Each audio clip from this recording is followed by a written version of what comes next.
This channel does not promote any violent, harmful, or illegal activities. All content provided by this channel is meant for an educational purpose only.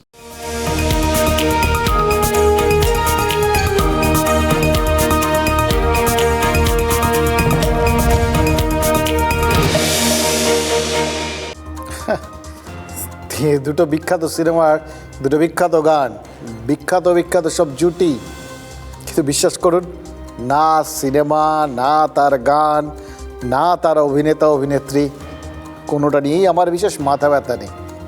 আমার মাথা ব্যথা তাদের ওই যে জিনিসটা তাদের ছাপিয়ে ব্যাকগ্রাউন্ডে অনেক বেশি করে নজর কাটছে সেটার ওপর, অর্থাৎ ওই টিউলিপ ফুলের ওপর। প্রথম ক্ষেত্রে ঢালাও টিউলিপ বাগান, আর দ্বিতীয় ক্ষেত্রে ওই সাঁজি ভর্তি টিউলিপ ফুল। এই টিউলিপটা তো একদিকে কাশ্মীরের একদম, কাশ্মীর কি কলি বলা চলে আর কি, কাশ্মীরের নিজস্ব বৈশিষ্ট্য। শুধু টিউলিপ বাগান দেখার জন্য, টিউলিপের ওই মানে টানা দিগন্ত বিস্তৃত টিউলিপের রং, সেটা দেখার জন্যই তো ওই এপ্রিল মে মাসে অসংখ্য মানুষ কাশ্মীরে যান। আর এই হয়তো সেই ফুলটা পাওয়ার সময় ছিল না, তার জন্যে তো অমিতাভ রেখার ওই সিনেমাটার জন্য পুরো ইউনিটকে নেদারল্যান্ডসে উড়িয়ে নিয়ে গেছিলেন যশরাজ ফিল্মসের কর্তারা। মানে মোদ্দা কথা হচ্ছে যে অনেক পয়সা টয়সা খরচ করেছিলেন তারা শুধু সেই জিনিসটার জন্য, যেটা আমাদের দেশে শুধুমাত্র কাশ্মীরে দেখা যায়। দেখা যায় তো যায়, তাতে কি আমাদের হীনমন্যতায় ভুগতে হবে?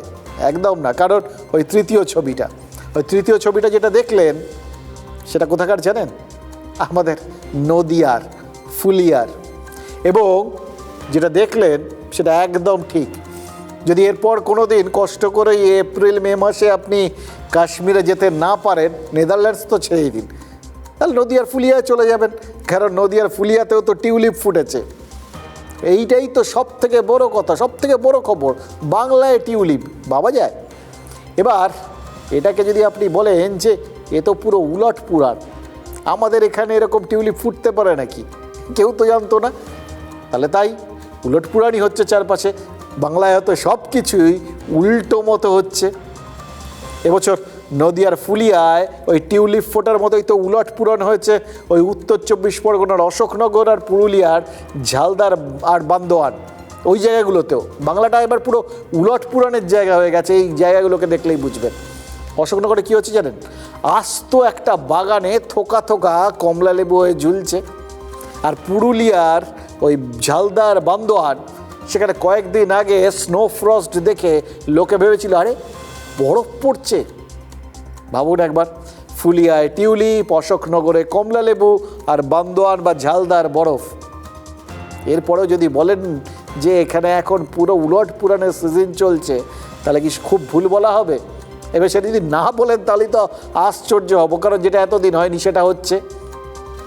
এই এলোমেলো মানে সব চেনা জিনিসটা উল্টে যাওয়ার ছবি দেখে, বা যে জিনিসটা আগে হয়নি সেটা ঘটছে দেখে কোথাও গিয়ে বিজেপির এখানে যারা নেতা আছেন তারা আবার স্বপ্ন টপ্ন দেখতে শুরু করেননি তো? আমরা আগামী দিনে বিধানসভা নির্বাচনে এই রাজ্যে ক্ষমতায় আসব। যেভাবে দিল্লিতে আন্ডারডগ থেকে আমরা ক্ষমতায় এসেছি, যেভাবে হরিয়ানাতে আমাদেরকে কেউ ভাবেনি আমরা কামব্যাক করব, আমরা কামব্যাক করেছি। আমি বাংলার ক্ষেত্রে বলছি যে মানুষের প্রতি বিশ্বাস আমাদের আছে। মানুষ এবার বিজেপিকে পশ্চিমবঙ্গে শাসনভার দেবে। মুখ রক্ষার জন্য বলতে হয়, বিধানসভা নির্বাচনে আরও বেশি পার্সেন্টেজ ভোট, আরও বেশি আসন পাবে তৃণমূল কংগ্রেস। আর এবারের লোকসভা ভোটের ফলটাই যেন 2026-এর বিধানসভা নির্বাচনের ভূমিকাটা প্রস্তুত করে দিয়েছে। সুকান্তবাবু 26 নিয়ে পরে ভাববেন, 24-এর ভোটে দিলীপ ঘোষের থেকে খারাপ ফল আপনি করলেন কেন, এইটা আগে মানুষকে, দলের কর্মীদের বোঝান। দেখুন, এই তরজা চলবে, কিন্তু তার পাশাপাশি কিছু বাস্তবতাও তো রয়েছে। এটা তো কেউ ভাবতেই পারেন যে আরে বাংলায় টিউলিপ হয়তো প্রথম ফুটছে, কিন্তু পদ্ম তো প্রথম ফুটছে না। এ রাজ্যে তো প্রাচীনকাল থেকে পদ্মের ভালোই চাষবাস হয়। পদ্ম কি নতুন জিনিস নাকি? তাই জন্য ভাবছেন তো যে এই হঠাৎ বাংলার মাটিতে টিউলিপ ফুটতে দেখে বিজেপি নেতাদের কেন প্রসঙ্গটা টেনে আনলাম, কেন নতুন করে তারা হঠাৎ অযথা উৎফুল্ল হতে যাবেন? এ তো নতুন কিছু ব্যাপার নয়। কারণ এই পদ্ম সে পদ্ম তো নয় যে পদ্মের কথা তারা ভাবেন আর আমি যে পদ্মের কথা বলছি, কিন্তু তারা যে পদ্মের কথা ভাবেন মানে যেটা রাজনৈতিক পদ্ম, সেটা তো সত্যি সত্যি বাংলার মাটিতে এখন পর্যন্ত সেরকম প্রত্যাশা মাফিক ফুটতে দেখা যায়নি। এটাও তো বাস্তব, এটাকে তো অস্বীকার করা যাবে না। সুতরাং স্বপ্ন তারা দেখতেই পারেন, হ্যাঁ, এবং আরও বেশি করে দেখতে পারেন এই জন্যে যে সাম্প্রতিককালে তৃণমূলের প্রচারগুলো দেখুন, তারা তো প্রচার করে যে এই বাংলার মাটি একেবারে ঘাস ফুল ফোটার জন্যই আদর্শ, অন্য কিছু হয় না এখানে চাষ। কিন্তু কথায় বলে না, আশায় বাঁচে চাষা। খেয়াল করে দেখুন, এই বিজেপি আর তৃণমূল দুটো দলই তো আসলে চাষা, মানে ফুল চাষি। একদল পদ্মের চাষ করলে আরেক দল বাংলার মাটিতে ঘাস ফুল লাগিয়ে বসে আছে। এবার 26-এ কোন ফুলটা বেশি ফুটবে তার উপরেই তো নির্ভর করছে কোন ফুল চাষির আশাটা পূরণ হবে আর কোন দলের আশা, মানে কোন চাষির আশা পূরণ হবে না। একদল যে আশা হতে হবে এতে তো কোনো সন্দেহ নেই। এবার যে দলই আশা হতো হোক, তারা আশা পূরণ না হওয়ার দায় সেটা কিন্তু নিজেদের ঘাড়ে রাখবে না। এটা রাজনৈতিক দলের ধর্ম, যেরকম জলের ধর্ম সমোচ্চশীলতা, সবসময় ওপরটা সেম, সেরকম আর কি। রাজনৈতিক দলের ধর্ম, তারা নিজেদের ঘাট থেকে দায়টা অন্য একটা কাঁধে চাপিয়ে দেন। তো যে দলই এবার এক্ষেত্রে কিন্তু তাদের বিশেষ খাড়াখাড্ডি করতে হবে না। যে দলই আশা হতো হোক, তারা কিন্তু দায় চাপানোর মতো কাঁধ ইতিমধ্যেই পেয়ে গেছে। ভাবছেন তো কাজটার নাম কি? কেন? নির্বাচন কমিশন। যাবতীয় বন্দুক যে তাদের দিকেই তাক করা রয়েছে এটা তো পরিষ্কার। এই বিজেপি, তৃণমূল সহ সমস্ত রাজনৈতিক দল তাকিয়ে দেখুন, তাদের দিকে নিশানা করছে। এটা বুঝেই কি নির্বাচন কমিশনও ওই চলতি হাওয়ার পন্থী হতে চাইছে? মানে এরা যে এখন এলোমেলো হাওয়া বইছে বলেই কি সুপ্রিম কোর্টের অর্ডারটাও তারা জাস্ট উল্টে দিতে চাইছে, নিচের থেকে ওপরে নিয়ে আসার চেষ্টা করছে যাতে উল্টো রকম দেখায়। এবার আপনারা বলতে পারেন উল্টে দিলে তো পড়া যাবে না, দিব্যি যাবে যদি সাবজেক্টগুলো তলার থেকে ওপরে তোলা হয়। গত সোমবার এসআইআর সংক্রান্ত মামলার রায়ে সুপ্রিম কোর্টের যে নির্দেশগুলো ছিল পরপর লেখা ছিল, তো ওপর থেকে যদি নিচের দিকে নামেন, ওপরের দিকে কি লেখা ছিল?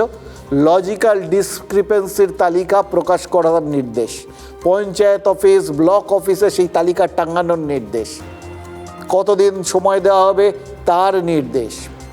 আর একেবারে তলার দিকে কি ছিল?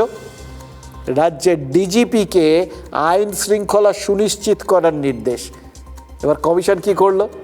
ওই বললাম সুপ্রিম কোর্টের অর্ডারের ওই কপিটাকেই আপসাইড ডাউন করে দিল, মানে সোজা বাংলায় যেটাকে বলে হেট মুন্ড ঊর্ধ্বপদ। কাগজটাকে উল্টো করে ধরে নিচের নির্দেশটাকেই ওপরে নিয়ে এলো। সুপ্রিম কোর্ট বলা সত্ত্বেও রাজ্য পুলিশ যে এসআইআরের কাজে উপযুক্ত নিরাপত্তার ব্যবস্থা করছে না সেটাই সবার সামনে তুলে ধরলো।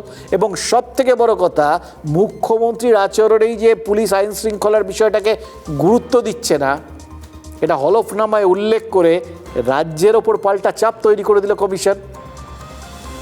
এই হচ্ছে মজা, উল্টে দেওয়ার মজা। সোমবার সুপ্রিম কোর্ট লজিক্যাল ডিসক্রিপেন্সির তালিকা প্রকাশের নির্দেশ, পঞ্চায়েত অফিস, ব্লক অফিসের তালিকা টাঙানোর নির্দেশ দেওয়ার পর তৃণমূল কী করেছিল? ভিক্টরি সেলিব্রেশন করেছিল। সুপ্রিম কোর্টের এই নির্দেশনামাকে নিজেদের জয় বলে তারা প্রচার করেছিল। কিন্তু আজ কমিশনের কর্তারা মুখে কিছু বলছেন না, কিন্তু মনে মনে হয়তো বলতে চাইছেন এই তো উল্টে দিলাম। এবার দেখবেন পাল্টে গেছে গোটা ব্যাপারটা। এই কমিশনের কর্তারা হয়তো বোঝাতে চাইছেন সেদিনের পরাজয়ের গ্লানি আজ তারা জয়ের মালায় বদলে ফেলেছেন। এবং মজা কি জানেন? এই যে নির্বাচন কমিশনের কর্তারা হার কে জিতনে ওয়ালো কো বাজিগর कहते हैं বলার মতো একটা ধক দেখাচ্ছে, এর জন্য কিন্তু পাকে চক্রে ওই তৃণমূল কংগ্রেসই দায়ী।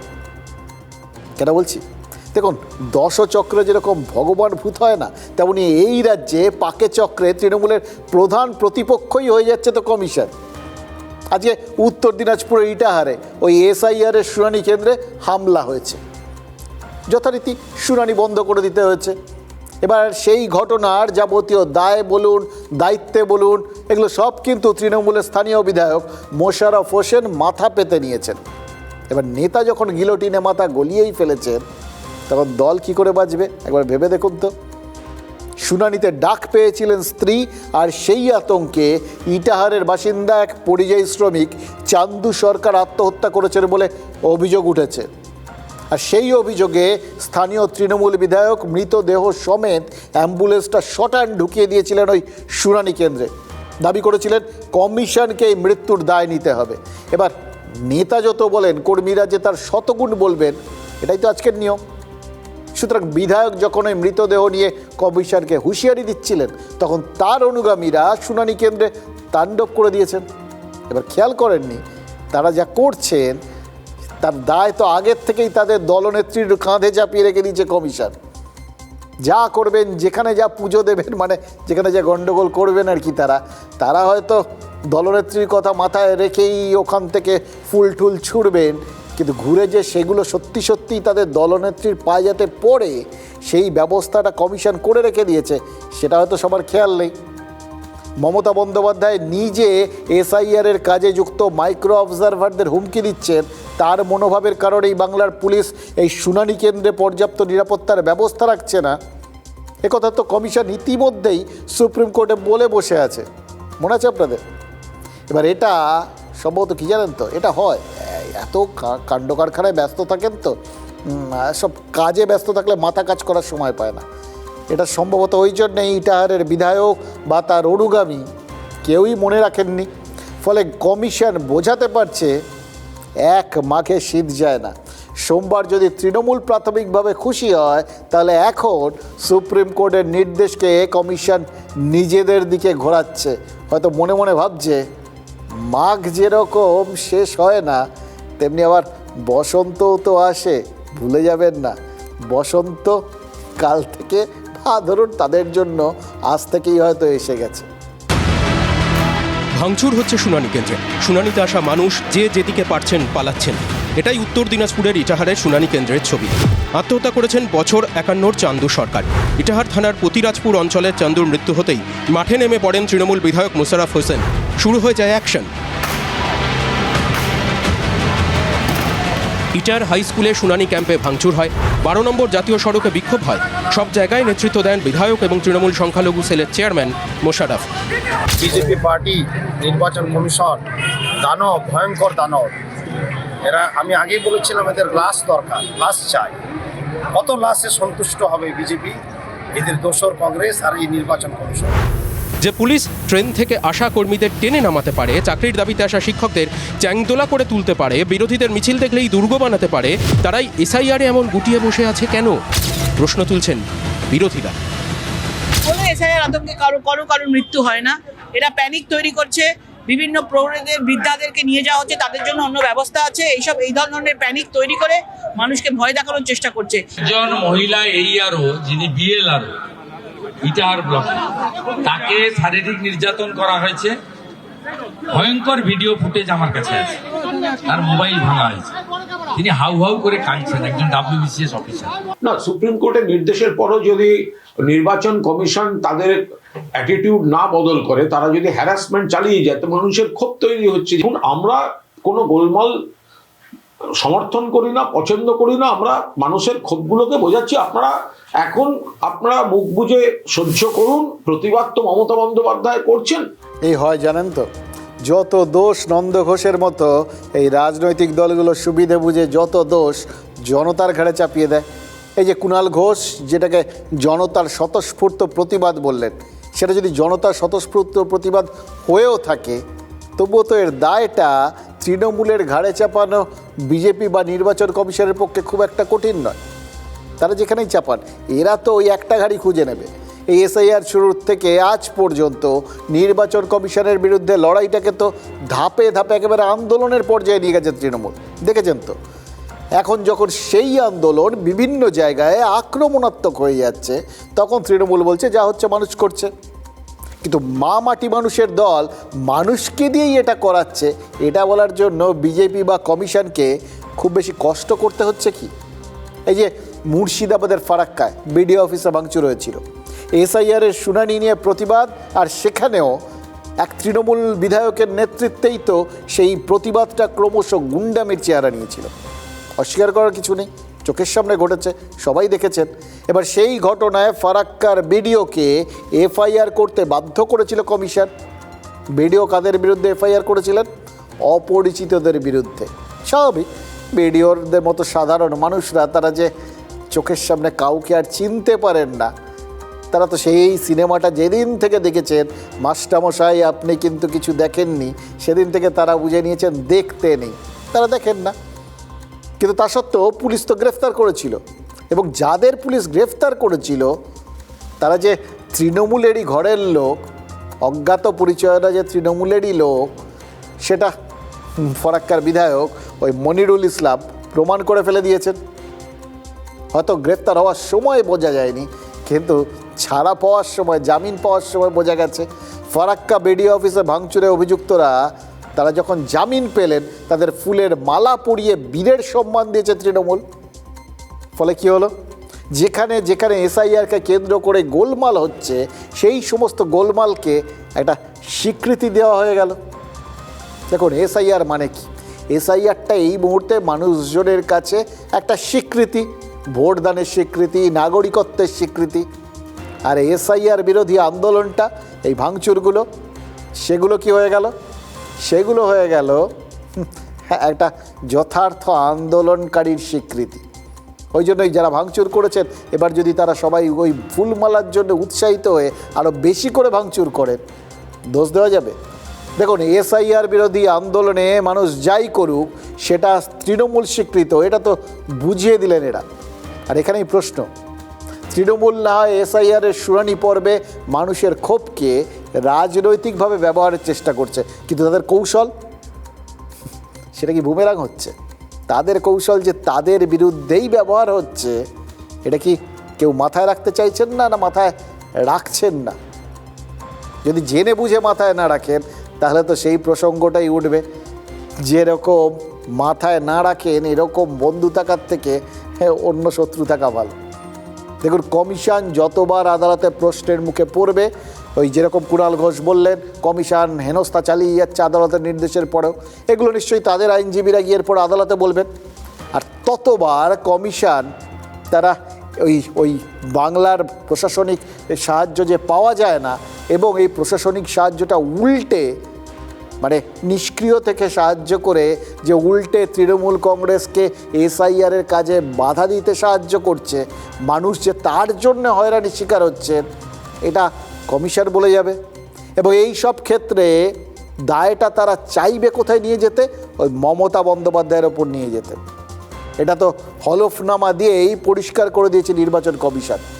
আর তাই ইটাহারের ভাঙচুরকে যতই মানুষের ক্ষোভ বা ফরাক্কায় ভাঙচুরের অভিযুক্তদের বরণ করে তৃণমূল যতই ওই মানুষের আন্দোলনকে স্বীকৃতি দেওয়ার কথা বলুক, যদি তৃণমূল দাবি করে, মানে এটা তো নির্বাচন ক্ষেত্রে বা অন্যান্য যে কোনো ক্ষেত্রে রাজনৈতিক দলগুলো করে থাকে, তাদের সামনে আপনি তাদের সমালোচনা করে যা বলবেন, তারা আরও পাল্টা 5টা জায়গার কথা উল্লেখ করে বুঝিয়ে দেবে, ও তো ওখানেও হয়। এটা আপনাদের গা সওয়া হয়ে গেছে। হয়তো এক্ষেত্রে তৃণমূল দাবি করবে উন্নয়ে গণধর্ষণে অভিযুক্তদের জামিনের পর এভাবেই বরণ করা হয়েছে। তারা হয়তো বলবে ওই গৌরী লঙ্কেশ খুনে অভিযুক্ত শুধু যে বরণ করা হয়েছে তাকে তা নয়, সে শেষ পর্যন্ত এবার ওই মুম্বাইয়ের পুর নিগম ভোটে জিতে পর্যন্ত গেছে। সেই তুলনায় ফারাক্কার ঘটনা তো ছোট, কিন্তু তবু আদালতে আত্মপক্ষ সমর্থনের সেই সুযোগটা তারা পাবে কি? কারণ সেই রাস্তা কি নির্বাচন কমিশন আগেই বন্ধ করে রাখছে? ওই 6 জনকে ধরেছিল, যাদের হয়তো খুঁজলে দেখা যাবে যে তাদের কতটা দোষ ছিল, কিন্তু আসল অপরাধী যে ওখানকার এমএলএ, তার নামে একটা এফআইআর করে দিয়ে উল্টে সে ধমকি দিয়েছিল। আপনারাই দেখিয়েছেন যে এরপর যদি কাউকে গ্রেপ্তার হয়, মালদা জুড়ে আগুন জ্বলবে। যদি একটা লোককে গ্রেপ্তার করা হয় তাহলে কিন্তু ফারাক্কা ব্লককে অচল করে দেওয়ার কথা কিন্তু আমি বলেছি। এমএলএ বা এই যে এদেরকে চেনেন,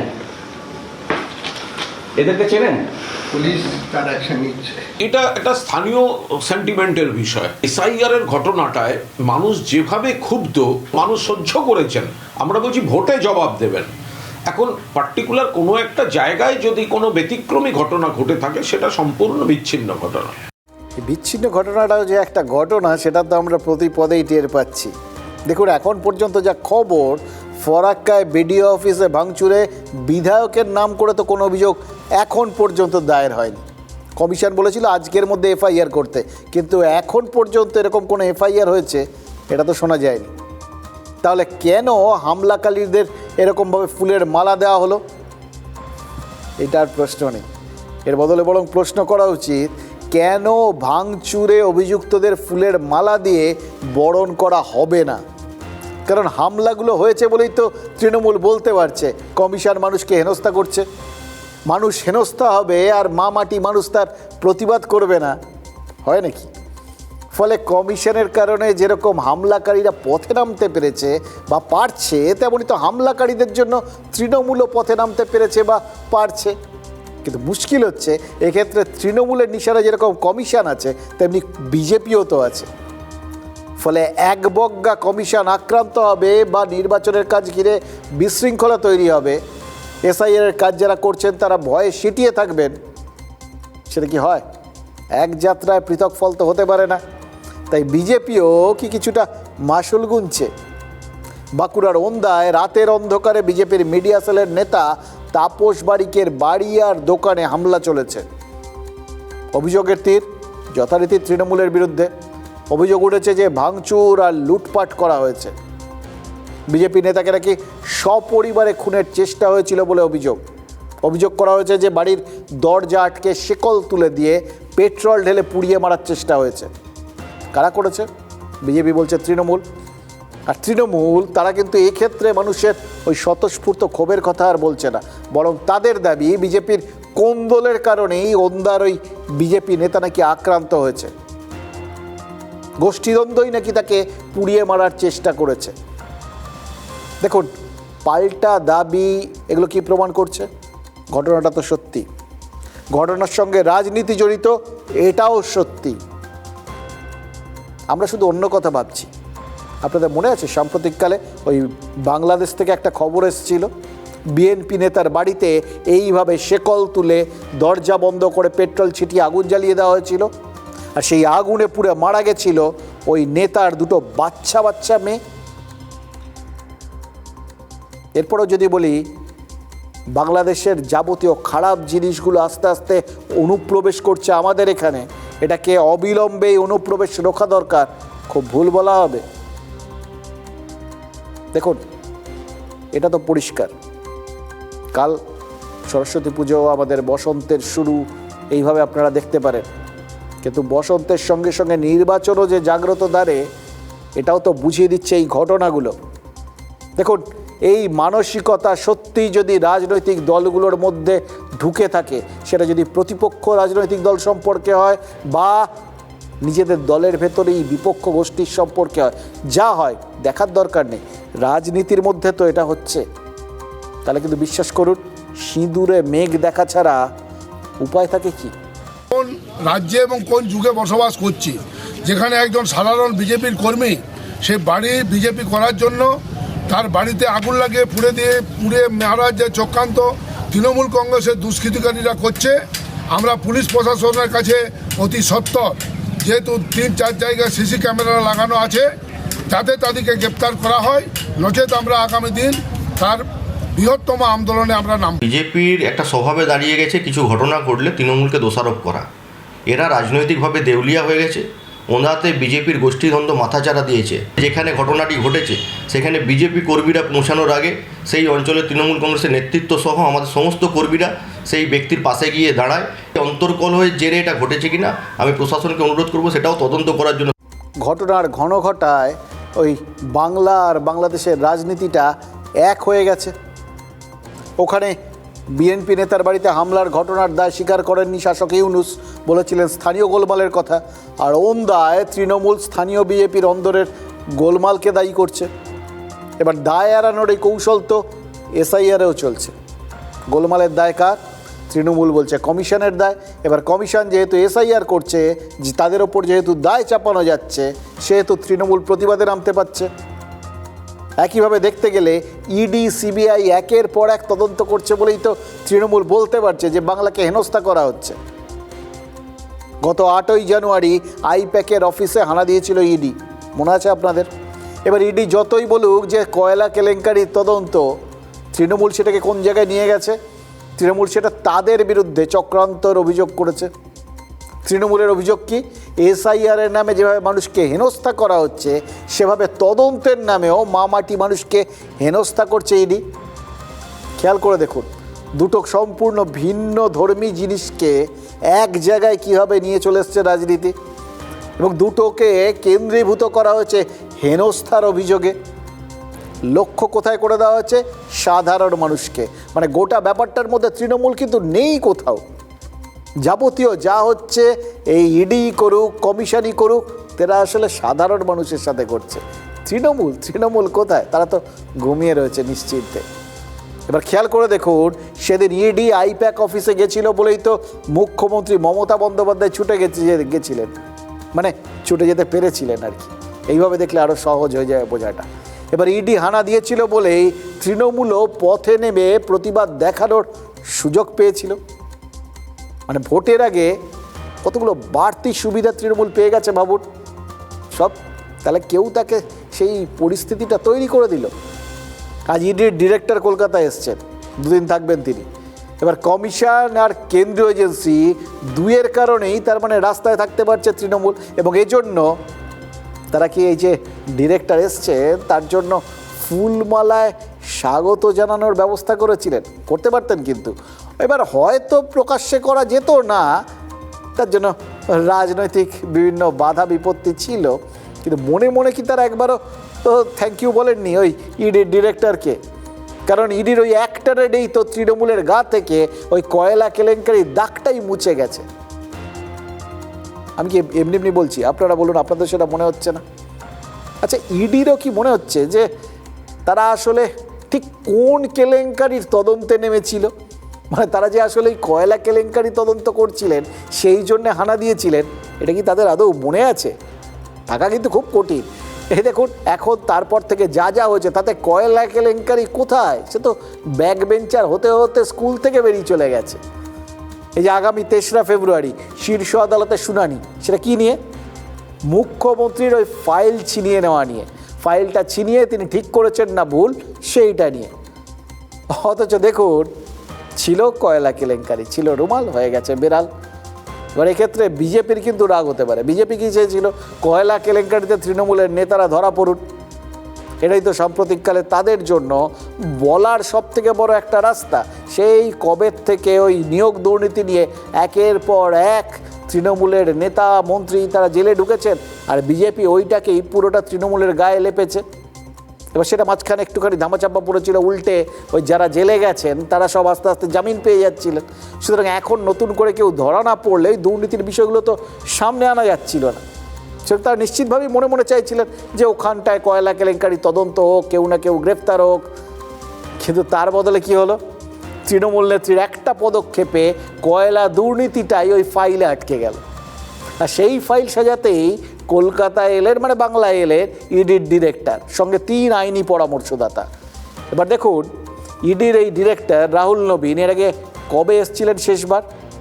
2024-এর 9 জানুয়ারি, যা ঠিক 5 দিন আগে ওই শাহজাহানের ডেরায় গিয়ে নজিরবিহীনভাবে আক্রান্ত হয়েছিল ইডি। আপনাদের মনে আছে? এবার এলেন আরেকটা ওরকম ব্যাপার, বেনজির বাধার পর। তো এবার ইডি ডিরেক্টর কেন এলেন এটা নিয়েই তো বিজেপি হয়তো কনফিউশনে পড়ে যাবে। তাদের আরও একটা কনফিউশনের কারণ, দেখুন তাদের এখন বেশ একটা নবীন বরণের ব্যাপার চলছে আর কি। মানে তাদের নতুন যে প্রেসিডেন্ট এসছেন তিনি বয়সে নবীন, নামে নবীন, আর এখানেও রাহুল নবীন। তাকে দেখে তো একটুখানি তারা ভাবতেই পারতেন যে আরে 2-4টে গ্রেপ্তার হলে কেলেঙ্কারিটাকে তো অন্তত আপনারা তদন্ত করছিলেন, সেটা নিয়ে আপনারা একটু মাথা ঘামান। তো এবার যখন এসছেন অ্যাটলিস্ট মনে মনে ভাবতে পারেন আপনি মাথা ঘামাবেন কি, কিন্তু তার সঙ্গে সঙ্গে তাদের উল্টো মনে হবে যে নাকি উনি আইনি ব্যবস্থা করতে এসছেন। দেখুন, রাহুল সিনহা বলেছেন তৃণমূলকে বিপদে ফেলতে এসছেন রাহুল নবীন, আর শুভেন্দু অধিকারী বলছেন এডি অফিসারদের মনোবল বাড়াতে এসছেন তিনি। তার মানে তৃণমূলকে বিপদে ফেলতে নাকি বিপদ থেকে ইডিকে বাঁচাতে, কোনটার জন্য রাহুল নবীন এসছেন সেটা নিয়েই তো কনফিউশন। চারিদিক দিয়ে এমনভাবে আষ্টে পেষ্টে তৃণমূল কংগ্রেস ঘিরে যাচ্ছে যে আগামী দিন তৃণমূল কংগ্রেসের কাছে এক বিরাট খারাপ দিন, অশুভ দিন আসছে। আমি মনে করি আজকে ইডির আধিকারিকরা এখানে আসা মানে আগামী দিনের প্রস্তুতিকে আরো জোরদার করা। যেভাবে মুখ্যমন্ত্রীর নেতৃত্বে চিফ সেক্রেটারি, ডিজিপি, আইপিএসরা ইডির অফিসারদের হেনস্থা করেছে, তাদের মোবাইল পর্যন্ত চুরি করেছে, তাদেরকে অশালীন গালিগালাজ করেছে, তাদের মনোবল বৃদ্ধি করার জন্য উচ্চ আধিকারিকদের আসা উচিত। কিন্তু কেন এসেছেন তার শিডিউল কি আমার জানা। দেখুন, তৃণমূল চায় কি এখানে একটা বাইনারি হোক, এটাই তো। তৃণমূল আর বিজেপি, এর বাইরে কেউ থাকবে না, তাহলে বাকিদের ভুলে গেলে নিজেদের আক্রমণটা কেন্দ্রীভূত করতে সুবিধে। অর্থাৎ প্রাথমিকভাবে তাদের প্রতিপক্ষ বিজেপি। এবার বিজেপির যেহেতু সরকার কেন্দ্রে, ফলে কেন্দ্রীয় সরকার। কিন্তু এখন তো ওই কেন্দ্রীয় সরকার বিজেপি ছাড়াও কমিশন আর ইডিকেও প্রতিপক্ষ বানিয়ে ফেলেছে তৃণমূল। এতেও কিন্তু দুটো সুবিধা আছে। এক, প্রধান প্রতিপক্ষ বঙ্গ বিজেপিকে ধর্তব্যের মধ্যে না রেখে তাদের মানসিকভাবে একটা ধাক্কা দেওয়া, যে আরে তোমরা বড় কথা নয়, এদের নিয়ে ভাবছি, আমরা তোমাদের নিয়ে ভাবছি না। আর দুই, একযোগে বাংলার বঞ্চনাকে তুলে ধরে নিজেদের জনমানসে প্রাসঙ্গিক করে রাখা। কিন্তু কমিশন আর ইডি, এদের কি হবে? এরা তো ভোটে লড়া কোনো রাজনৈতিক দল নয়। রাজনৈতিক দলের মানে স্বার্থে এরা কাজ করে, এরা অভিযোগ মাঝে মধ্যেই ওঠে, সে তো সব এজেন্সির বিরুদ্ধেই ওঠে, এখানে পুলিশ সিআইডির বিরুদ্ধে ওঠে। কমিশন আর ইডি দুজনেই তো সংবিধান আর আইন মেনে কাজ করতে বাধ্য, এটাই তো মোটামুটি থিওরিটিক্যালি ঠিক। তাই আর যাই হোক, এরা কখনোই আদালতে গিয়ে ওই নিজেরা ব্যর্থ, নিজেরা পক্ষপাত দুষ্ট, এটা তো প্রমাণ করতে চাইবে না। সেজন্যই হয়তো আদালতে দুটো সংস্থা একটু মরিয়া একটা ভাব দেখাচ্ছে। আর এখানেই একটা কাকতালীয় সংযোগ লক্ষ্য করার মতো, জানেন তো সেটা কি? কমিশন আর ইডি দুজনেই মমতা বন্দ্যোপাধ্যায়ের নামে শীর্ষ আদালতে নালিশ ঠুকে রেখেছে। এবার সরাসরি আক্রমণ কাকে? মুখ্যমন্ত্রীকে, মানে তৃণমূলের দলনেত্রীকে, তার ইমেজকে, বড় আঘাত। এবার অ্যাকশন হলে রিয়াকশন তো হবেই। তৃণমূলের সোশ্যাল মিডিয়ায় একটা র্যাপ সং প্রকাশিত হয়েছে, সেখানে তৃণমূল তথা মমতা বন্দ্যোপাধ্যায় মূল প্রতিপক্ষ হিসেবে একমাত্র নরেন্দ্র মোদীকে দেখানো হয়েছে এবং তার বিরুদ্ধে তোপ দাগা হয়েছে। মানে তোমরা আমার দলনেত্রীর সম্পর্কে যদি কিছু বলো, তাকে লক্ষ্য করে যদি তোপ দাগো, তাহলে আমরাও তোমার যে মূল পুরুষ, তাকে, মূল নেতাকে লক্ষ্য করে তোপ দাগবো। এবার দেখুন, এর একটা অন্য দিকও আছে। মানে নিজেকে যে লার্জার দ্যান লাইফ বানানোর সুযোগটা অতীতের মতো আরও একবার তৃণমূল ব্যবহার করতে চাইছে তাদের নেত্রী সম্পর্কে, সেটা তো এই গানটা শুনলেই জলবত্তরলং হয়ে যাবে। পরিষ্কার বোঝা যাবে যে এটা শুধু রাজ্যের জন্য বার্তা না, এটা সর্বভারতীয় স্তরের জন্য বার্তা। এবং এটা লোককে বুঝিয়ে দেওয়া, গোটা এই বাইনারিটা এটা শুধু বাংলায় নেই, গোটা ভারত জুড়ে রয়েছে। এবং সেখানে বাইনারি মানে একদিকে নরেন্দ্র মোদী, অন্যদিকে এক এবং একমাত্র মমতা বন্দ্যোপাধ্যায়। হ্যাঁ, খেয়াল করে দেখুন। আর জিনিস হঠাৎ মনে হলো, জানেন তো, এর আগে অতীতে 21-21 সময় নরেন্দ্র মোদী বাংলায় এসে যখন সেই দিদি ও দিদি বলে বলেছিলেন, তখন তৃণমূল কী তোপটাই না দেখেছিল তার দিকে। এবং পরবর্তী ক্ষেত্রে যেটা বিজেপির নেতারাও উপলব্ধি করেছিলেন, যে ওই ডাকটাকে মোটেও বাংলার মানুষ ভালোভাবে নেননি। এবার সরাসরি এইভাবে হয়তো সম্মান জানিয়ে তারা বলবেন যে তারা মিস্টার প্রাইম মিনিস্টার বলেছেন, কিন্তু নরেন্দ্র মোদীর উদ্দেশ্যে সরাসরি এরকম আহ্বান, তার নাম ধরে এরকম আহ্বান, এটা মানুষজন কীভাবে নেবেন সেটা আরেকটা প্রশ্ন। কিন্তু এখানটাতে মুখ্যমন্ত্রীর মুখ দিয়েই গোটা ব্যাপারটা করানো হয়েছে, এটাও তো খুব পরিষ্কার।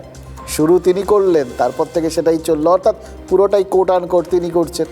এবং তাতে প্রধানমন্ত্রীর উদ্দেশ্যে মোট 8টা প্রশ্ন তোলা হয়েছে। খেয়াল করে দেখুন, প্রশ্নগুলো কোন ভাষায় তোলা হয়েছে? হিন্দিতে। কারণ গোটা বার্তাটা শুধু এই সুযোগে দেশে নয়, দেশের প্রত্যেকটা, মানে এই দেশের এই অঙ্গরাজ্যে শুধু নয়, দেশের প্রত্যেকটা কোনায় নিয়ে যেতে চায় তৃণমূল। মানে একদম গোড়ায় গিয়ে আঘাত করা আর কি। ওই ওপারটা যদি একটুখানি নড়বড়ে হয়ে যায়, চাপে পড়ে যায়, তাহলে এখানে চাপ কমবে, এরকম অঙ্ক আর কি। এই যে 8টা প্রশ্ন করা হচ্ছে, তার প্রথমে কি অলিগলিতে গণ্ডগোল, তারপর শিক্ষা আর স্বাস্থ্যের বেহাল দশা। আর মজাটা আপনাদের চোখে পড়ে গেছে নিশ্চয়ই এতক্ষণে, আপনাদের মনের মধ্যেও কিছু বক্তব্য, কিছু প্রশ্ন উঠতে তো শুরু করেছে। ঠিক এই ইস্যুগুলোতে বাংলাতেও তো প্রশ্ন আছে। এসআইআরের শুনানিতে দিকে দিকে অশান্তি, সেটা কিন্তু শুধু বাংলাতেই হচ্ছে, আর বাকি যে 11টা জায়গায় হচ্ছে সেখানে তো এরকম কিছু শোনা যায়নি এখনো। আর তাতে আইন শৃঙ্খলাও তো প্রশ্নের মুখে পড়ছে, এ রাজ্যেরই আইন শৃঙ্খলা। শিক্ষার বেহাল হাল নিয়ে এখানে আলাদা করে আয়োজন করার কোনো ব্যাপার হয় না, ওই আলোচনাটা তার প্রাসঙ্গিকতা হারিয়েছে, আপনারা এটা জেনে গেছেন আর কি আমাদের এখানে শিক্ষার কি অবস্থা। স্বাস্থ্যের নীল সাদা রঙের পরেও সেবাশ্রয় করতে যে হচ্ছে এবং সেখানে যে ওই স্বাস্থ্য কেন্দ্রগুলো ছেড়ে ভিড় হচ্ছে, সেটাই প্রমাণ করে দিচ্ছেন, মানে নিজেরাই প্রমাণ করে দিয়েছে যে আমাদের এখানে স্বাস্থ্য ব্যবস্থার কী হাল। তার মানে কেন্দ্রকে নিশানা করে যে কথাগুলো বলা হচ্ছে সেগুলো কিন্তু আসলে বাংলারই ইস্যু, এভাবে দেখা যেতে পারে। আর এখানে এই রাজনীতির কৌশল, ভাবছেন তো নিজেদের বিরুদ্ধে যে ইস্যুগুলো উঠছে সেগুলো লোককে মনে পড়িয়ে দিয়ে লাভ কী হচ্ছে। দেখুন এই ইস্যুগুলো যে বাস্তব, এটা তো ঘটনা, ঠিক যেরকম এটা দেখেই আপনাদের এই প্রশ্নগুলো মনের মধ্যে উঠেছে, সেরকম তো সবসময় আপনাদের মনের মধ্যে এগুলো নিয়ে প্রশ্ন রয়েছে। ফলে এগুলো বাংলায় ভোটের ইস্যু হতেই পারত এবং একপক্ষীয়ভাবে সেগুলো তৃণমূলের দিকেই ধেয়ে যেত। কিন্তু তার বদলে তৃণমূল কী করলো, সেই ইস্যুগুলোকেই কেন্দ্রের দিকে নিয়ে গিয়ে ফেলে দিল। আর বাংলায় সেখানে শুধু কেন্দ্রের বঞ্চনা আর মানুষের হেনস্থা, মানে শুধুই কমিশন, কেন্দ্রীয় এজেন্সি, অর্থাৎ যাবতীয় কিছু সব অন্যদের ঘাড়ে দায়ে চাপিয়ে নিজেরা নিষ্কলুষ। মানে তৃণমূল নিজেদের সুবিধে মতো মাঠ তৈরি করে নিচ্ছে, আর সেই মাঠে খেলেই 26-এর বিধানসভা নির্বাচনে জিততে চাইছে। আর বিরোধীরা তারা কি আঙুল চুষছেন? দেখুন বিরোধী বলতে কিন্তু আবার বলছি, ওই বাইনারিটা এটা তৃণমূলের ইচ্ছে আছে, বিজেপির ইচ্ছে আছে, কিন্তু বাস্তব বলছে বাকিরাও তো আছে, ভোট কম হলেও আছে, আসন সংখ্যার বিচারে কেউ কেউ শূন্য হলেও আছে, আর যারা অন্তত এক তারা তো আছেই। তারা নিজেরা ফ্যাক্টর না হলেও নিজেদের ভোটে অন্যের ফ্যাক্টর হয়ে যেতে পারে হার জিতে। কাল শহীদ মিনারে একটা বিরাট জনসভা করেছে নওশাদ সিদ্দিকী। এবার দেখুন এই সভাটার খুব একটা খবর কালকে আপনাদের দিতে পারিনি, তার কারণ তো খুব স্বাভাবিক, বুঝতেই পারছেন আমরা সবাই ওই বেগুনি বিপ্লব দেখাতে এত ব্যস্ত ছিলাম, ওদিকে নজর ঘোরানোর সময় ছিল না। কিন্তু এটা হয়েছে, কার সঙ্গে স্পষ্ট না করলেও ওই ধর্মতলার সভার থেকে জোট বার্তা দিয়েছেন নওশাদ, জোট করবেন জানিয়েছেন। কিন্তু ওদিকে হুমায়ুন কবির তিনি আগেই জানিয়ে রেখেছেন যে 31শে জানুয়ারির পর সিদ্ধান্তটা নেবেন। কী নিয়ে সিদ্ধান্ত নেবেন? জোট নিয়ে। অর্থাৎ তিনিও হাত বাড়িয়ে রয়েছেন আর নওশাদও হাত বাড়ানোর কথা বলেছেন। এবার হাত তো দুটো, কোন দিকে বাড়াচ্ছেন সেটা তো একটা প্রশ্ন। নওশাদ যদি বাম আর কংগ্রেসের দিকে হাতটা বাড়িয়ে থাকেন, অর্থাৎ জোটে যান, এবার অন্য হাতটা যদি হুমায়ুনের দিকে বাড়ান, তাহলে তো প্রশ্ন উঠবে যে এই নওশাদের মাধ্যমে বাম কংগ্রেসও কি হুমায়ুনের সাথে জোটবদ্ধ হয়ে গেল?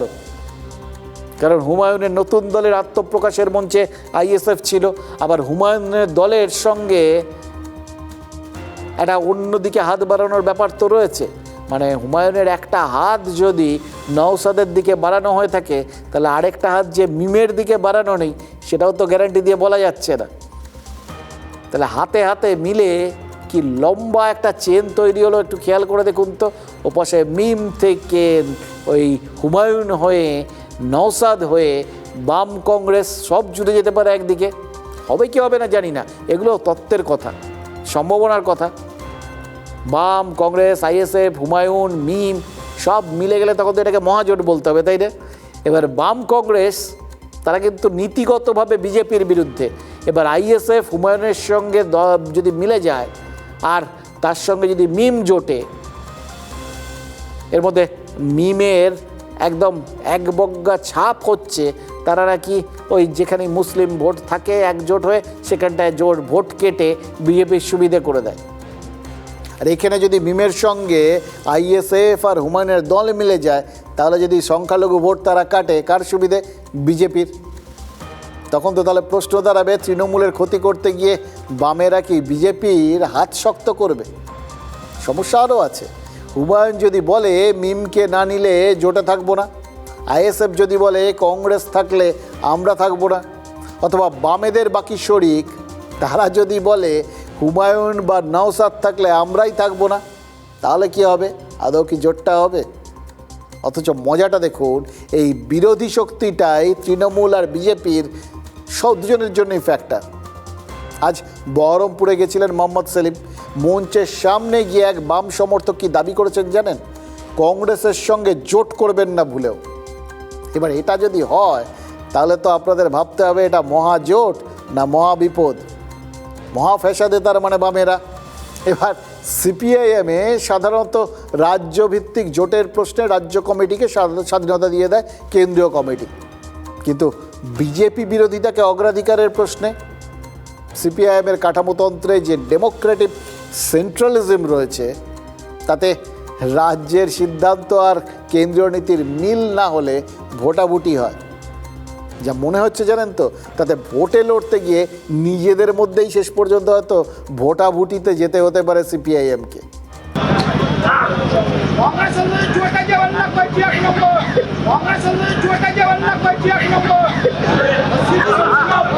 মঞ্চে উপস্থিত আছেন আমাদের পার্টির, সেখানে বাংলাকে বাঁচাতে হলে আসুন আমরা একসঙ্গে লড়ব। আমরা ইতিমধ্যে কথাবার্তা শুরু করেছি এবং যারা যারা কথাবার্তা বলছে তাদের সঙ্গে ইতিবাচক হয়েছে। আমরা জোট করবার জন্য প্রস্তুত। জাতীয় কংগ্রেস, লেফট ফ্রন্ট, আরো যে সমস্ত সেকুলার ফোর্সগুলো আছে তাদেরকে আমরা জানিয়েছি। সিদ্দিকীরা বলেছেন, আহ্বান জানিয়েছেন, আমরা শুনেছি, কিন্তু সিদ্ধান্ত আমরা এখনো দেরি আছে। সেখানে মানুষের এই ঐক্যের ভাবনাকে মর্যাদা দিতে হবে, সেজন্য দ্রুত কংগ্রেসকেও সিদ্ধান্ত নিতে হবে। আমি পরিষ্কার বলেছি, মানুষ চায় বিজেপির বিরুদ্ধে গোটা দেশে এবং এ রাজ্যে বিজেপি তৃণমূলের বিরুদ্ধে এক কাট্টা হয়ে লড়াই করতে। আচ্ছা, মুখে মুখে একটু অঙ্ক কষা যাক, জানেন তো, মানে ধরা যাক একটা কেন্দ্রে 10 জন ভোটার রয়েছে, শাসক দলের কাছে 4টে ভোট রয়েছে আর 3 বিরোধীর কাছে 2টো করে ভোট রয়েছে। এবার এই 3 বিরোধী যদি জোট বাঁধে তাহলে তো তাদের মিলিত ভোট 6 হয়ে যাবে, মানে তাহলে অনায়াসেই নির্বাচনে তারা শাসক দলকে হারিয়ে দেবে। না, রাজনীতি ওই ক্লাস 5-এর অঙ্ক না, রাজনীতি হচ্ছে ক্লাস 11-এর সায়েন্সের রসায়ন। একটা দলের বিরুদ্ধে একটা জোট হলে লড়াইটা 1-এর বিরুদ্ধে 1 হয়ে যায়। মমতা বন্দ্যোপাধ্যায়ের সেটাই ফর্মুলা। আর তখন ভোট সম্ভাবনাটা 50-50 হয়ে যায়, 50-50। পুরনো হিসেব নিকেশ যা রয়েছে সব মুছে তামাদি। এবার নেতারা জোট করলেই তো জনতা ভোট দেয় না, এটাও তো মাথায় রাখতে হবে। জোট সেরকম হবে, যদি সফল হতে হয় তাহলে জোটের সঙ্গে ভোটের ট্রান্সফারও করতে হবে, যেটা বিহারে করাতে পেরেছে বিজেপি। কিন্তু 2016-এ বাংলায় কংগ্রেস যেটা করাতে পারেনি। সেবার বাম ভোটাররা কংগ্রেসকে ভোট দিয়েছিল, কিন্তু কংগ্রেসের ভোটাররা বাম প্রার্থীদের ভোট দেননি। কোথাও তৃণমূলে সেই ভোট পড়েছিল, কোথাও গোঁজ প্রার্থীতে। এবার বিজেপি সেটাই তো এবারও আশা করছে। এই তৃতীয় ফ্রন্টের যদি একটা ভজঘট জোট হয় বা জোট হতে হতে না হয়, তাহলে মোদ্দা কথা হচ্ছে সব দলের ভোটাররাই একটা বিভ্রান্তির মধ্যে থাকবেন, বিশেষ করে কংগ্রেস। আর সুকান্ত মজুমদার সেটা মাথায় রেখেই ধাপে ধাপে বিভিন্ন জায়গার বিভিন্ন পার্টগুলোকে অফার দিচ্ছেন। এর আগে বামেদের বলেছিলেন তাদের ওপর ভরসা করতে, আর এবার অফারটা দিয়েছেন একেবারে প্রকাশ্য আহ্বান আর কি, এবার দিয়েছেন কংগ্রেসকে। বলেছেন নবান্নে গিয়ে ফিশ ফ্রাই খেয়ে আর কোনো লাভ হবে না, কংগ্রেসের নেতা থেকে জনতা সবাই বিজেপিতে চলে আসুন। দেখুন, উত্তর দিনাজপুরের কংগ্রেস সভাপতি মোহিত সেনগুপ্তকেও একেবারে বিজেপিতে নাম করে বিজেপিতে আহ্বান জানিয়েছেন সুকান্ত মজুমদার। অর্থাৎ তাদের আহ্বানটা যে রিয়েলিস্টিক এবং এটা যে তারা কতটা আন্তরিক, এটা এবার একদম সম্পূর্ণ নির্দিষ্ট জায়গায় পৌঁছে নাম নিয়ে আহ্বান জানিয়ে সুকান্ত মজুমদার প্রমাণ করে দিতে চেয়েছে। আমি মোহিত দা সহ কংগ্রেসের যারা ভালো মানুষ আছেন, যারা ভাবছেন মমতা বন্দ্যোপাধ্যায়কে যারা সরাতে চান, যারা হারাতে চান, তাদেরকে বলি নবান্নে গিয়ে ফিশ ফ্রাই আর কফি খেলে মমতা বন্দ্যোপাধ্যায় সরবে না। মমতা বন্দ্যোপাধ্যায়কে যদি সরাতে হয় নরেন্দ্র মোদীর হাত ধরুক। ওনার কথাতে আমি জাত ধর্ম শেষ করে কংগ্রেস ছেড়ে আমি যাব বিজেপি। ওই শুভঙ্কর ভুবঙ্কর দিয়ে হবে না। নরেন্দ্র মোদীর নেতৃত্বে যে দলটা একটা মুসলিম বিদ্বেষী দল, সেই দলে আমি যাব, আমার আত্মহত্যা সামিল হবে। কংগ্রেস কেন কাছে আসবে? কংগ্রেসের ভোটার আসবে, কংগ্রেসের নেতারা আসবে। কংগ্রেস ওখানে থাকার ওখানে, কংগ্রেসকে নিয়ে নেবো কেন? ওদের পায়ের তলে মাটি নাই বলে আজকে কংগ্রেস কর্মীকে আহ্বান করছে। যৌবনে আমি ঈশ্বরে বিশ্বাস করতাম না, বার্ধক্যে এসে বুঝেছি ঈশ্বরই আমাকে বিশ্বাস করেন না। কে বলেছিলেন জানেন? নোবেল জয়ী জর্জ বার্নার্ড শ। এটা মনে পড়ে গেল কেন? কারণ ক্ষমতা দখলের জন্য রাজনীতির অনুগত সৈনিকরা একে অপরকে বিশ্বাস করে একজোট হয়ে লড়াই করে, কিন্তু দলের অন্দরে ক্ষমতা দখলের সময় সেই সৈনিকরাই তো একে অপরের সাথে যুদ্ধে নেমে যায়। আসলে রাজনৈতিক ক্ষমতা দখলটা না উপলক্ষ মাত্র, আসল লক্ষ্য সব ক্ষেত্রেই ব্যক্তি স্বার্থ। সেই কারণেই কখনো হাম সাথ সাথ হ্যায় তো পর মুহূর্তেই আবার আকেলে হাম আকেলে তুম, হিন্দি সিনেমার মতো একেবারে রঙিন কার্যকলাপ। কিন্তু মজাটা হলো বিজেপিতে যেটা আদি বনাম নব্য দ্বন্দ্ব, তৃণমূলে সেটা আবার আগে ছিল আদি বনাম নব্য, কিন্তু সেটা এখন হয়ে গেছে আদি বনাম আদির দ্বন্দ্ব। মানে তৃণমূলে এই ২৬-এর নির্বাচনে আদি বনাম আদির দ্বন্দ্ব মাথা ব্যথার কারণ হতে পারে আদি নব্য এই দুটোর দ্বন্দ্বের মতোই। উত্তর দিনাজপুরের কথাই ধরুন, ইসলামপুরে কে প্রার্থী হবে সেটা এখনও দল ঘোষণা করেনি, হয়তো ঠিক করে ফেলেছে, কারণ তৃণমূলই অভিযোগ করেছিল যে ইডি নাকি সেই প্রার্থী তালিকায় চুরি করে নিয়ে গেছিল। কিন্তু সেটা তো ঘোষণা হয়নি, ঘোষিত হয়নি, এখনও প্রার্থী ঘোষণা হয়নি, এটা বাস্তব। আর সেই বাস্তবের মাটিতে ইসলামপুরে তিনজন প্রার্থী ময়দান নেমে গেছেন, মানে ফাঁকা মাঠ পেয়েছেন, ফাঁকা রাখতে দেননি। এবং মজাটা হলো তিন পক্ষেরই দাবি কি জানেন? তারাই নাকি আসল আদি তৃণমূল। এবার খেয়াল করে দেখুন কারা নামলেন। এই যে ইসলামপুরের বর্তমান বিধায়ক আব্দুল করিম চৌধুরী, 11 বারের বিধায়ক, দলের অন্যতম প্রবীণ আর বর্ষিয়ান সদস্য।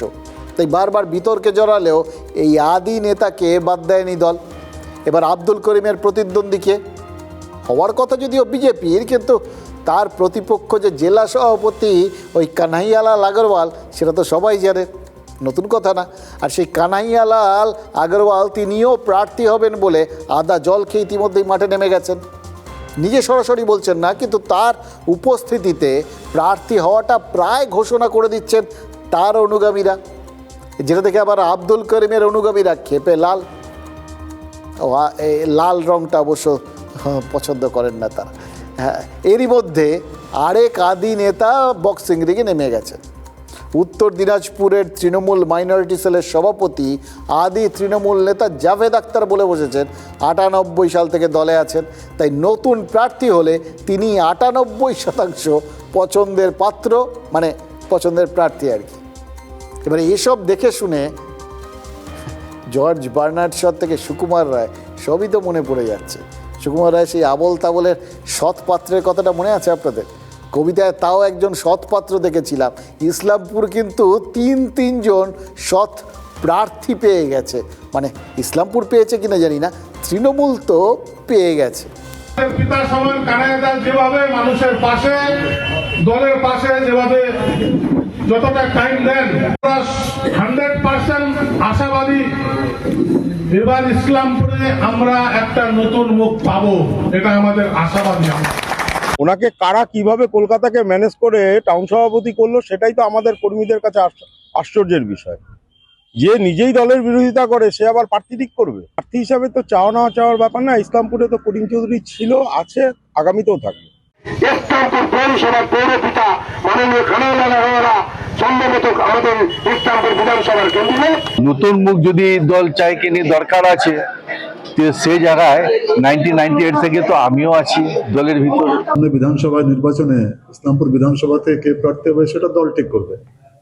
পন্থী বলে কেউ নেই আমাদের জেলাতে, কেউ কারো পন্থী না, কেউ কারো কমতি না।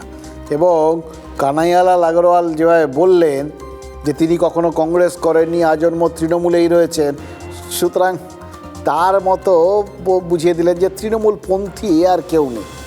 ওদিকে আব্দুল করিম চৌধুরী একসময় কংগ্রেসে ছিলেন, পরে তৃণমূলে আসেন, মমতা বন্দ্যোপাধ্যায়ের এক সময়ের ঘনিষ্ঠ, কানাইয়ালাল নানা বিতর্কে জড়িয়েছেন, কিন্তু আব্দুল করিম তিনিও তো কম যান না, নানা সময় দলকে অস্বস্তিতে ফেলেছিলেন। কিন্তু দল কানাইয়ালালকে যেরকম চেয়ারম্যান পদ থেকে সরায়নি, তেমনি আব্দুল করিম চৌধুরীকেও তো দল থেকে বাদ দেয়নি। 2023-এ অভিষেক বন্দ্যোপাধ্যায়ের সভায় তাকে কাছে টেনে নেওয়া হয়েছিল, মানে তার অভিমান ভাঙানো হয়েছিল। কিন্তু এবার তৃণমূল কার মান রেখে কাকে অভিমানী করবে দেখলেন তো, দুজনেই প্রার্থী হতে মরিয়া। আর তৃতীয় একজন, তিনিও তো গোকুলে বাড়ার মতো নিজের কথা নিজেই বলে দিচ্ছেন। মানে এরকম নানান কঠিন অঙ্কেই কি সংগঠনের সহজ অঙ্ক ঘেঁটে যেতে পারে? ফলে এই সব গোষ্ঠীদ্বন্দ্বের জায়গাগুলো সামলাতে গিয়েই তো আজও বিড়ম্বনায় পড়ে দল। অভিষেক যেরকম পুরুলিয়ায় গেছিলেন, আর পুরুলিয়ার শ্রমিক সংগঠনের একটা কমিটি সেদিনই প্রকাশ্যে এসছে। দিন দুয়েক আগে তৈরি করা সেই তালিকায় দেখা যাচ্ছে কি জানেন, কমিটিতে ঠাঁই পেয়েছেন বিদ্যাধর দত্ত। কে বিদ্যাধর দত্ত? জানা গেছে পেশায় মুরগি বিক্রেতা বিদ্যাধর 1 বছর আগেই মারা গেছেন। এতদিন অভিষেক বন্দ্যোপাধ্যায়ের র্যাম্পে জীবিত অথচ কমিশনের খাতায় মৃতদের হাজির হতে আমরা দেখেছি। এবার অভিষেকের উপস্থিতিতে এমন কমিটি সামনে এলো যেখানে মৃত সদস্য জীবিত হয়ে সংগঠনে ফিরে এলেন। যে মারা গেছে 26 হয়ে গেছে, মানে এমনিতে 2 বছরেই ধরুন। পেনশন পান? পেনশন পাইনি আমি। আমার লক্ষ্মী ভান্ডার পার্টি সেটা বন্ধ হয়ে গেছিল, কেননা আমার স্বামীর জায়গায় আমাকেই মৃত করে দিয়েছিল। তখন আমার 7 মাস আমি পয়সা পাই নিয়েছিলি। মানে এটা দিয়ে আমরা বুঝতে পারি কি জীবন্ত মানুষ, জিন্দা মানুষ, ভালো ভদ্র মানুষ টিএমসি করিবে নাই, তাই এরা মৃত ব্যক্তিদেরকে দায়িত্ব ঘোষণা করেছে।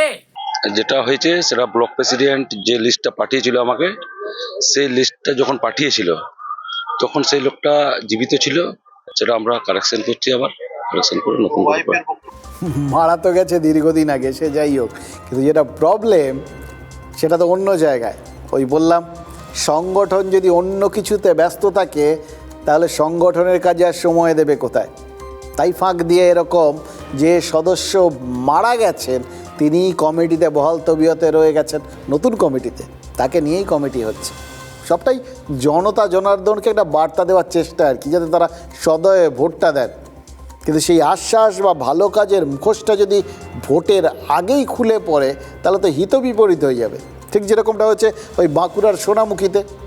আমাদের পাড়া আমাদের সমাধান প্রকল্পে তৈরি কংক্রিটের রাস্তা 15 দিনের মধ্যে ফেটে চৌচির হয়ে গেছে।